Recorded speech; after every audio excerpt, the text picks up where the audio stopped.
Shalom saudara, hari-hari ini kita sedang hidup di akhir zaman sambil menantikan kedatangan Tuhan Yesus yang semakin dekat. Matius 24 ayat 3-14 dan Lukas 21 ayat 7-19 memberitahukan kepada kita tanda kedatangan Tuhan Yesus dan kesudahan dunia. Tanda-tanda seperti penyesatan, deru perang, bencana alam, kelaparan, penyakit sampar, dan penyiksaan terhadap umat percaya disebutkan agar kita dapat mewaspadainya, bersiap dan bertahan sampai akhir. Nah, dalam VOP kali ini kita akan membahas tentang penyesatan yang terjadi di akhir zaman menjelang kedatangan Tuhan Yesus. Penyesatan telah terjadi sejak zaman Perjanjian Baru dan terus berkembang hingga hari ini. Salah satu penyesatan yang ada saat ini dan cenderung masif datang dari kelompok yang menyebut diri mereka sebagai Gereja Tuhan yang Maha Kuasa, atau dalam bahasa Inggris dikenal sebagai Eastern Lightning atau Almighty God Church, dan dalam bahasa Mandarin yaitu Jianengsheng Jiaohui. Kelompok ini berasal dari Tiongkok, didirikan oleh seorang mantan penganut sekte Shouters pada awal tahun 1990-an. Gerakan ini telah menyebar ke seluruh dunia seperti Amerika Serikat, Eropa, dan negara-negara Asia seperti Indonesia. Mari kita bahas ciri-ciri ajaran dari Gereja Tuhan yang Maha Kuasa sehingga kita dapat mengenali dan menangkal ajaran ini. Pertama, mereka mempercayai bahwa Yesus telah kembali ke dunia dengan mengambil rupa seorang perempuan di Tiongkok. Mereka beranggapan bahwa Tuhan perlu datang ke dunia dengan rupa seorang perempuan agar karya keselamatannya sempurna, yaitu mencangkup laki-laki dan perempuan. Jika Tuhan tidak datang dalam wujud perempuan, maka keselamatan hanya berlaku bagi manusia berjenis kelamin laki-laki dan cenderung dimanfaatkan kaum pria untuk sewenang-wenang kepada kaum wanita. Tentu saja hal ini mengandung kesesatan. Kita mempercayai bahwa keselamatan yang Yesus kerjakan berlaku untuk semua, baik laki-laki maupun perempuan. Kedua, mereka beranggapan bahwa kedatangan Yesus yang pertama hanya menebus manusia dari dosa-dosa dan tidak menghilangkan tabiat dosa. Sehingga misi Yesus pada kedatangan yang kedua ini adalah untuk menghilangkan tabiat dosa dalam diri manusia yang belum dikerjakan Yesus pada kedatangannya yang pertama.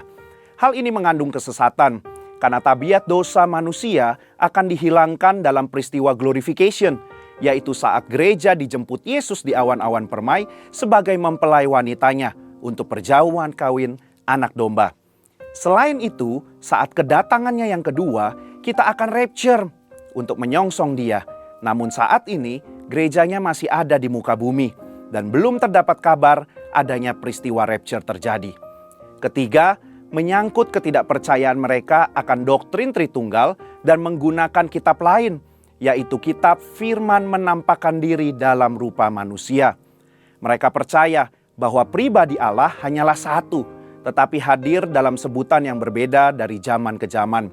Zaman Perjanjian Lama sebagai zaman hukum, yaitu Allah menyatakan dirinya sebagai Yahweh yang memiliki misi menyelamatkan bangsa Israel dari perbudakan bangsa Mesir dan membawa mereka pada tanah perjanjian.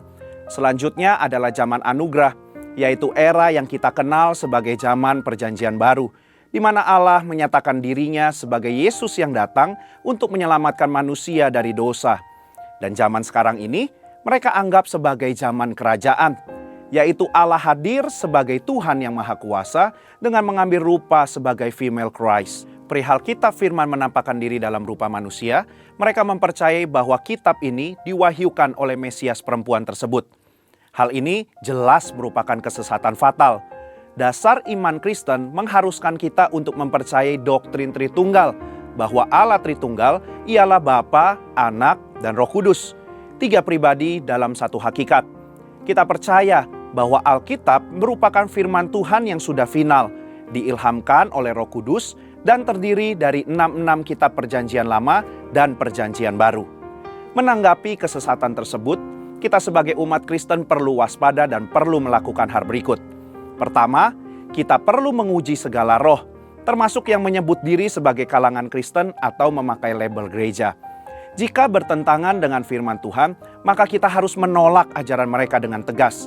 Jangan bersikap sungkan terhadap mereka atau penasaran dan coba-coba, sehingga akhirnya kita terjerumus. Kedua, kita perlu menjaga keintiman dengan Tuhan melalui sembahyang, di dalam doa, pujian, penyembahan, serta perenungan firman yang dapat meningkatkan kepekaan kita akan hal-hal yang menyesatkan. Jika kita semakin mengenal dan terbiasa dengan yang asli, maka kita akan lebih mudah mengenali yang palsu. Ketiga, kita perlu memberi diri untuk dimuridkan di gereja lokal kita. Melalui KUL dan Komberseri, kita akan diajarkan dasar-dasar iman Kristen dan pengaplikasiannya dalam kehidupan sehari-hari.